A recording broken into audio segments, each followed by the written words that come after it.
The coughing fit that overcame Violet Taylor was so severe it nearly threw her from the bed, her knuckles white as she gripped the edge of the worn quilt. Outside her window, the Montana wilderness stretched endlessly beneath a merciless July sun, the year 1878 bringing one of the harshest summers folks in Bitterroot Valley had seen in decades. "Mama, you need the doctor," her 12-year-old daughter Abigail pleaded, pressing a damp cloth to Violet's burning forehead. Violet's husband Frank paced at the foot of the bed, his face a mask of agitation rather than concern. "Train leaves at noon sharp for Helena. I've got 200 head of cattle waiting on a buyer who won't wait himself. Frank, please." Violet's voice was barely audible, her throat raw from days of ceaseless coughing. "The children already arranged it. They're coming with me. Abigail can help with the younger ones, and your sister will meet us in Helena. The sale could take weeks, Vi. We can't just sit here while you recover from this fever. But who will? I've asked around town. Nobody's willing to risk catching whatever you've got." Frank's voice softened marginally as he approached the bed. "Dr. Simmons says it might be that influenza from back east. Says you need rest and time." Violet's eyes welled with tears as Frank bent to kiss her forehead stiffly, already turning to leave. "Pack your things, Abigail. We leave within the hour." "Papa, I want to stay with Mama," the girl protested. "That's not possible. I need you to watch the little ones on the train." His voice left no room for argument.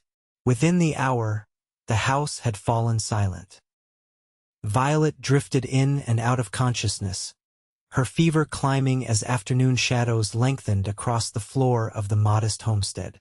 The water pitcher beside her bed was already empty, and the fire in the hearth had dwindled to embers, leaving the cabin increasingly cold as night approached. The sound of approaching hoofbeats barely registered through her delirium. When the door swung open, Violet couldn't even muster the strength to be frightened of whoever had entered her home. "Hello? Mrs. Taylor." The deep voice was vaguely familiar. "It's Yorick Moncrief from the Diamond M Ranch." Violet struggled to focus on the tall figure now standing in her doorway, the young ranch hand who occasionally delivered mail and supplies to their remote homestead. She'd exchanged pleasantries with him perhaps a dozen times over the 3 years since they'd moved here from Illinois. He couldn't have been more than 25, with tan skin and eyes the color of the Montana sky. "Frank and the children?" she managed to ask. Yorick stepped inside, removing his hat. "Saw them boarding the Helena train. Frank mentioned you were ailing." He hesitated, surveying the empty cabin with a frown. "He left you here alone?" Violet turned her face away, humiliation burning alongside the fever. "The cattle sale. Important." Her voice broke as another coughing fit seized her. When she could breathe again, she found Yorick kneeling beside her bed, his expression a mixture of concern and barely contained anger. "Mrs. Taylor, you need care. This isn't right." He stood abruptly, moving to the fireplace to rebuild the dying fire. "I'm going to fetch more wood and water. Then I'll ride for the doctor." "Doctor's been," she whispered. "Says it's influenza. Nothing to be done but wait." Yorick turned to look at her, his jaw set in determination. "Then I'll nurse you till you can stand." The days that followed passed in a blur for Violet. Her fever raged, breaking only to surge again as night fell. Through it all, Yorick remained. He spooned broth between her lips, changed sweat-soaked bedding, and kept cool compresses on her forehead. When she trembled with chills, he built the fire higher and wrapped her in every blanket he could find. When she burned with fever, he bathed her face and arms with cool water, speaking to her in a low, reassuring voice. On the third night, when her fever reached its peak, Violet was certain she would die. Delirious, she called for her children, for her mother long deceased, even for Frank. I'm here, Violet. Yorick held her hand firmly in his. I'm right here and I'm not leaving. Through the haze of her illness, she registered the impropriety of his using her given name, but couldn't find the strength to object. Instead, she clutched his hand like a lifeline as the fever ravaged her body. Why? She asked in a moment of clarity. Why stay? Not your responsibility. In the firelight, she saw something unreadable pass across his face. Because no one should face this alone. As dawn broke, Violet's fever finally broke with it. She woke to find Yorick dozing in a chair beside her bed. His head tilted at an uncomfortable angle. His face was shadowed with stubble, and dark circles ringed his eyes. Without the barrier of delirium, she was suddenly acutely aware of the intimacy of their situation, this unmarried man caring for her in her nightclothes, in her home, with her husband gone. She shifted slightly, and his eyes flew open instantly, alert despite his exhaustion. Mrs. Taylor, you're awake. His voice was rough from lack of sleep. Mr. Moncrief, you're still here. She pushed herself up weakly against the pillows. How long? For days now. He stood, stretching his tall frame. And your fever's finally broken. I'll fix you some proper food. You need to rebuild your strength. As he moved about her kitchen with surprising competence, Violet observed him properly for perhaps the first time. Though she'd seen him delivering supplies occasionally, she'd never paid much attention to the quiet young ranch hand. Now, watching him move with easy confidence around her home, she noticed the breadth of his shoulders beneath his simple cotton shirt, the careful precision of his hands as he worked. Have you had anything to eat yourself? She asked as he returned with a bowl of thin porridge sweetened with the last of her honey. Don't worry about me, Mrs. Taylor. Violet, she said quietly. After all this, I think you've earned the right to call me Violet. A small smile touched his lips. Then I'm Yorick to you, though most folks call me Rick. Over the next few days, as Violet's strength slowly returned, they fell into an unexpected rhythm. Yorick rode out each morning to tend to his responsibilities at the Diamond M, returning by midday with fresh supplies and news from town. He chopped wood, repaired the loose boards on her porch that Frank had been promising to fix for months, and cooked simple but nourishing meals that helped restore her health. In the evenings, they talked. At first, their conversations were halting and careful, but as days passed, they grew more comfortable with each other. Yorick told her about growing up in Boston, the son of a shipbuilder who'd lost everything in a financial panic. How he'd headed west at 18, working his way across the country until he found himself in Montana territory. And you? He asked one evening as they sat on the porch, watching the sunset paint the mountains in shades of gold and purple. How did you end up in this remote corner of creation? Violet sighed, pulling her shawl tighter around her shoulders. Frank had dreams of becoming a cattle baron. Back in Illinois, he worked for my father's mercantile. We married when I was 19. When my father died 4 years ago, Frank sold the store and used the money to buy this land and a small herd. And was that your dream too? Yorick's question was gentle, but it cut straight to a truth she'd never voiced aloud. I wanted. She paused, surprised by the emotion tightening her throat. I wanted a home, somewhere safe for my children, somewhere I belonged. And is this that place? Violet stared out at the vast landscape, beautiful and harsh in equal measure. I thought it could be, but now I'm not so certain. As another week passed with no word from Frank, Violet's health continued to improve. Soon she could move around the cabin without assistance, though long walks still left her winded. The unspoken question of her husband's prolonged absence hung between them. He said the sale might take weeks, she told Yorick when he carefully broached the subject. And with the children staying with my sister in Helena. It's been nearly 2 weeks, Violet. Yorick's voice was carefully neutral. Has he sent any word? A telegram? She shook her head, unable to meet his eyes. The truth was, this wasn't the first time Frank had left for longer than expected. His ambition often trumped his sense of responsibility to his family. On the morning of the 15th day, Violet woke to find Yorick saddling his horse outside the cabin. "Are you leaving?" she asked, surprised by the sharp stab of disappointment the thought brought. "Just riding into town for supplies and to check if there's any mail for you." He secured his saddlebag. "I should be back by supper time." When he returned, his expression told her everything before he even dismounted. He handed her an envelope, watching her face carefully as she opened it. The letter was brief.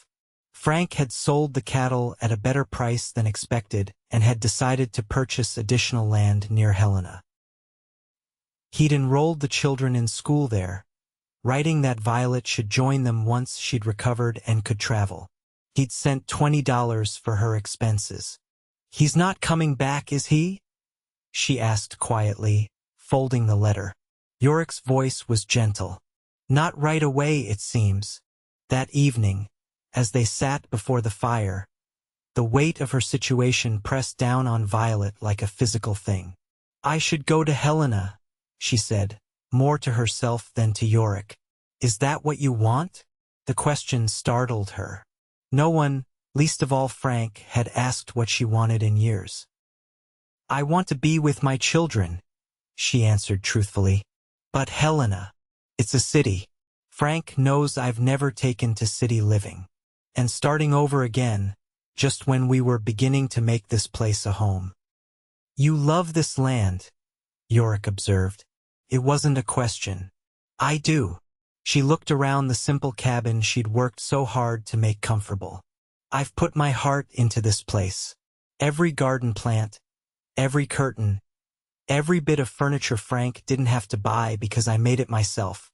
Yorick was silent for a long moment.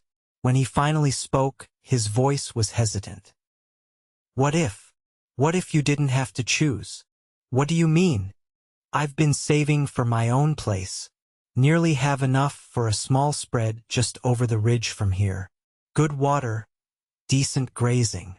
He looked down at his hands. "But a ranch needs more than just one pair of hands to make it thrive." Violet felt her heart begin to race. "Yorick, what are you saying?" "I'm saying I care for you, Violet. More than I should, perhaps, these past weeks." He met her eyes, his own filled with an emotion that made her breath catch. "I know it's impossible. You're a married woman. But I wanted you to know, before you leave, that someone sees your worth. Sees how strong and capable and kind you are." She didn't realize she was crying until she felt the tears on her cheeks. "No one has ever." She couldn't finish the thought. That night, Violet lay awake long after Yorick had retired to the barn where he'd been sleeping since his first night at the homestead. His words had awakened something inside her that she'd thought long dead, a yearning for connection, for being truly seen and valued. 3 days later, as Violet was hanging laundry on the line, she heard the sound of an approaching wagon. Her heart leapt, thinking perhaps it was Frank returning with the children. Instead, she saw the Diamond M's foreman, a gruff older man named Hollister, driving a buckboard up the path. "Mrs. Taylor," he called, tipping his hat. "Got a telegram came for you." He handed her a folded paper. "Where's that ranch hand of mine? Moncrief been staying out here, I hear. Mr. Moncrief has been kind enough to help while I recovered from illness," Violet replied stiffly. "He's mending fences on the north pasture today." Hollister grunted. "Well, tell him I need him back at the main ranch. Got a cattle drive starting next week, and preparations to make." After he'd gone, Violet unfolded the telegram with trembling hands. It was from her sister in Helena. "Frank purchased mercantile business. Stop children enrolled in school. Stop. He suggests you sell homestead and join family. Helena. Stop." Emma. Violet sank onto the porch steps, The telegram crumpled in her fist. Frank had made his decision without consulting her, just as he always did. The anger that rose in her was surprising in its intensity. When Yorick returned at dusk, she silently handed him the telegram. He read it, his expression darkening. "Hollister came by as well," she said quietly. "He needs you back at the Diamond M." Yorick nodded slowly. "The fall drive. I'd nearly forgotten." He sat beside her on the steps. "What will you do, Violet?" She looked out at the homestead, at the garden she'd painstakingly cultivated, at the apple saplings she'd planted for her children to climb someday, at the distant mountains that had become as familiar to her as her own reflection. "I don't know." That night, after a quiet supper, Yorick built up the fire one last time. "I'll ride out at first light," he said. "The drive will take at least a month. Maybe by then." "Maybe by then what? My husband will have changed his mind? Or I'll have changed mine?" Violet's voice was sharper than she intended. "I only meant that time brings clarity." Yorick moved toward the door. "Whatever you decide, Violet, I hope you find happiness." She caught his arm before he could leave. "You brought me back to life, Yorick, not just from the fever. You made me remember who I am." The look in his eyes nearly undid her. "Violet, I know." She placed her fingers gently against his lips. "Don't say anything more. Not tonight." In the cool pre-dawn light, Violet watched from her window as Yorick saddled his horse. When he mounted up, he turned toward the cabin one last time, raising his hand in farewell before riding away. The days that followed were the loneliest of Violet's life. She wrote to her children daily, though she knew the letters would be weeks reaching them. She worked from sunrise to sunset, throwing herself into the tasks of the homestead as if physical exhaustion might quiet the turmoil in her heart. 3 weeks after Yorick's departure, a letter arrived from Frank. He'd purchased a mercantile business in Helena and expected her to join him by month's end. He'd sent $50 for her travel expenses and instructed her to sell what she could of the homestead. That night, Violet sat at her kitchen table and wrote 2 letters. The first, to Frank, was brief but resolute. The second, she sealed without addressing, tucking it carefully into her apron pocket. The following morning, she hitched the mare to her small wagon and drove into town. At the bank, she opened an account in her own name, depositing the $50 Frank had sent. At the land office, she requested copies of the homestead deed. "Mrs. Taylor," the clerk said, examining his records, "it appears the deed is in your husband's name alone." Violet's stomach dropped. "That can't be right. We claimed this land together." The clerk adjusted his spectacles. "The paperwork shows Frank Taylor as sole owner, madam." "I'm sorry." She stood frozen, the implications washing over her. Legally, she had no claim to the land she'd poured her heart and soul into. Frank could sell it out from under her without her consent. "Thank you for your time," she managed to say, gathering her composure. Outside, she leaned against the wagon, fighting back tears of frustration. Then, squaring her shoulders, she walked to the telegraph office. "Need your legal advice. Stop arriving Helena Friday. Stop. Do not tell Frank. Stop Violet." Her sister's response came the next day. "Will meet train. Stop. Stay with me. Not Frank. Stop. Have spoken to lawyer. Stop." Emma Violet spent the next 2 days packing her personal belongings and the children's treasured items. The rest, the furniture she'd made by hand, the curtains she'd sewn, the garden she'd nurtured, she would have to leave behind. On her last night in the cabin, she sat on the porch watching the sunset, the unsealed letter still in her pocket. She'd intended to leave it for Yorick at the Diamond M Ranch on her way to catch the train, but something held her back. The sound of hoofbeats in the gathering dusk made her heart leap. A rider was approaching fast, pushing his horse hard.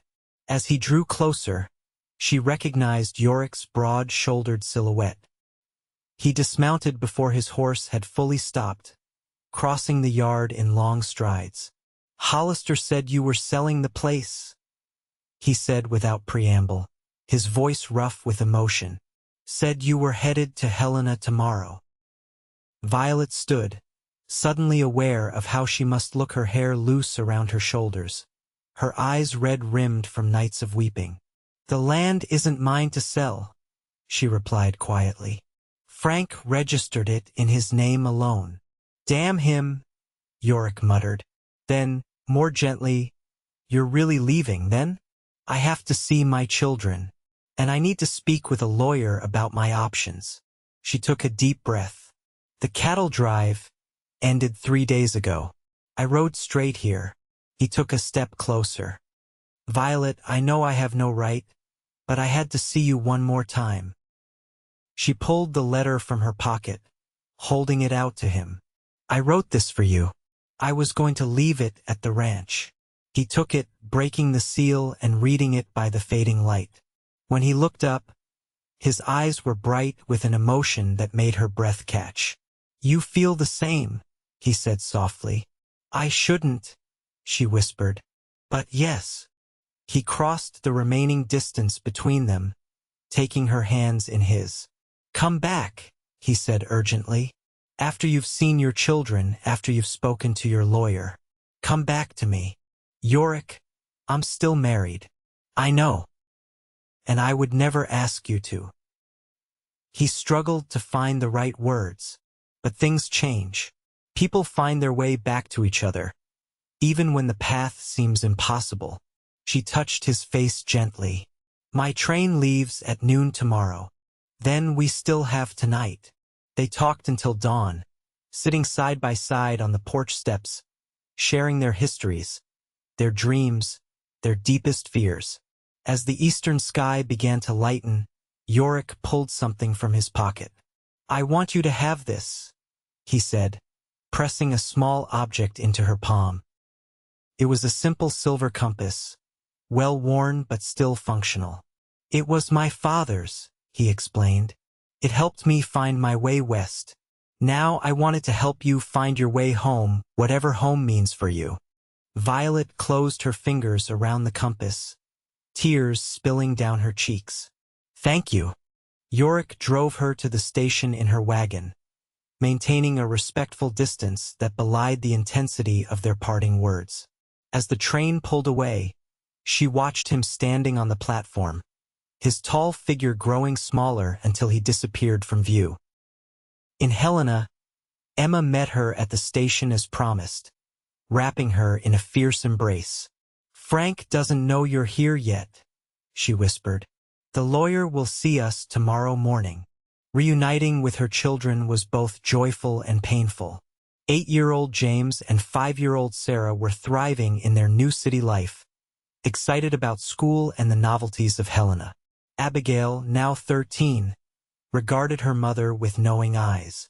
"Papa said you might not come," she said when they were alone. "Said you loved the homestead more than us." "That's not true," Violet said fiercely. "I love you more than anything in this world." Abigail studied her mother's face. "Then why are you so sad, Mama?" The meeting with the lawyer the following day was illuminating. "Montana territory recognizes the doctrine of coverture," he explained, "which means that legally, a married woman's property belongs to her husband. So I have no claim to the homestead," Violet said flatly. "Not as things stand.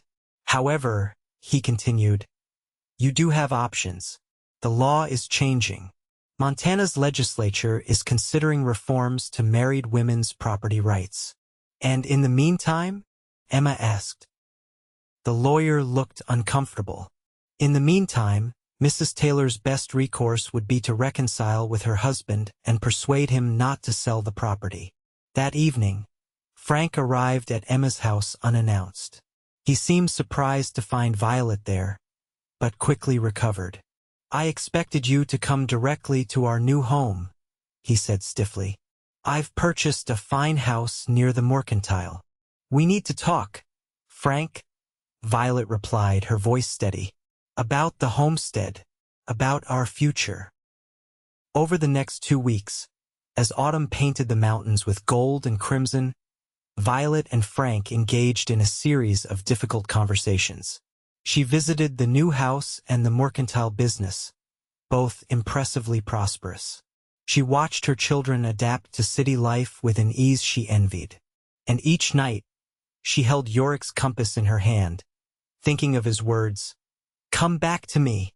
On a crisp October morning, Frank finally agreed to meet with the lawyer. "I'm prepared to offer you a compromise," he said, his businessman's mind calculating as always. "I'll deed half the homestead to you outright. You can live there if that's what you truly want. In exchange, I ask for a legal separation, not divorce. Divorce would damage my standing in Helena society." "And the children?" Violet asked. "They'll remain with me during the school year. You can have them for summers and Christmas." It wasn't perfect, but it was more than she had dared hope for. By the end of the day, the papers were signed. Violet Taylor was now half owner of the homestead, legally separated from her husband, with defined visitation rights to her children. As she boarded the westbound train the following week, she felt both grief and liberation. The children had cried at her departure, but she had promised to prepare the homestead for their Christmas visit. The journey back to Bitterroot Valley seemed both endless and too swift. As the train pulled into the small station, she scanned the platform anxiously, but saw no sign of Yorick. Of course, she hadn't told him she was returning. He might be anywhere, might even have given up on her. She hired a wagon to take her back to the homestead, her heart pounding as they approached the familiar path. As they crested the final hill, she gasped. Smoke rose from her chimney. The porch had been repaired, the garden tended.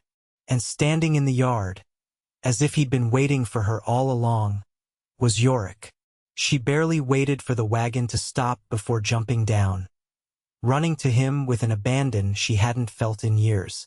He caught her in his arms, lifting her off her feet in an embrace that felt like coming home. "How did you know?" she asked breathlessly when he finally set her down. "I didn't," he admitted, "but I've been checking every day, just in case." He gestured toward the cabin. "I hope you don't mind. I've been keeping the place up, making sure everything was ready if you returned." Violet took his face in her hands. "I'm not just returning, Yorick. I'm staying. Frank and I have reached an agreement. The homestead is half mine now, legally." The joy that spread across his face was like sunrise. "And us? What about us?" "That's why I came back," she said simply. "To see if we could build something real, something that lasts. It won't be easy. I'm still legally married, though separated. My children will only be here part of the year. And starting a ranch from nothing." "I don't care about easy," he interrupted. "Care about you. About us." He took her hands in his. "We'll make this work, Violet. One day at a time." They stood together as the autumn sun cast long shadows across the land that was now truly hers. The path ahead would not be without challenges society's judgment, the complexities of her children's divided lives, the harsh realities of building a ranch in Montana territory. But for the first time in years, Violet felt hope blossoming inside her, hope born in the darkest days of her illness. When a young cowboy had stayed by her side saying, "I'll nurse you till you can stand." Now she was standing, stronger than ever before, ready to build a new life with the man who had seen her value when she'd forgotten it herself. "Welcome home," Yorick whispered, and together they walked toward the cabin, hand in hand. 5 years later, the Diamond V Ranch was thriving. The small spread Yorick had purchased had been merged with Violet's homestead, creating a modest but profitable cattle operation. The original cabin had been expanded into a proper ranch house with room enough for Violet's children during their extended visits. On a warm July evening, as Violet sat on the porch watching 10-year-old Sarah help Yorick with the evening chores, she reflected on how much had changed. Frank had remarried the previous year, a wealthy widow who had no interest in his children from his previous marriage. The arrangement had worked in Violet's favor. James and Abigail now lived with her and Yorick full-time, while Sarah still divided her time between Helena and the ranch. As for Violet and Yorick, they had married 2 years earlier, after Frank had finally agreed to a proper divorce. The ceremony had been small, attended only by the children, Emma, and a few close friends from neighboring ranches. "Mama!" Sarah called, running toward the porch. "Yorick says we can name the new foal. Can we call him Midnight?" Violet laughed. "He's a Palomino sweetheart. Hardly fitting to call him Midnight." "How about Sunrise then?" the girl suggested, undeterred. "That sounds perfect." Violet smiled as Yorick approached, his face bronzed from long days working their land. "Sunset soon," he said, settling beside her on the porch steps. "The kids want to ride out to the creek after supper." Sounds lovely." She leaned against him, savoring the solid warmth of his presence. Later, as they watched their 3 children splashing in the creek, James, now 15 and nearly as tall as Yorick, Abigail at 17 beginning to show interest in the neighboring rancher's son, and Sarah carefree and laughing, Yorick slipped his arm around Violet's waist. "Happy?" he asked softly. She touched the silver compass she still wore on a chain around her neck. "More than I ever thought possible." As the sun set behind the mountains they both loved, painting the valley in shades of gold and purple, Violet thought of that long-ago day when fever had nearly claimed her life, and how close she had come to never knowing this happiness. How a single act of kindness, a cowboy who had refused to leave her alone in her time of need, had changed everything. "I'll nurse you till you can stand," he had promised. And now they stood together, stronger than either could have been alone, building a life that neither had dared to dream was possible.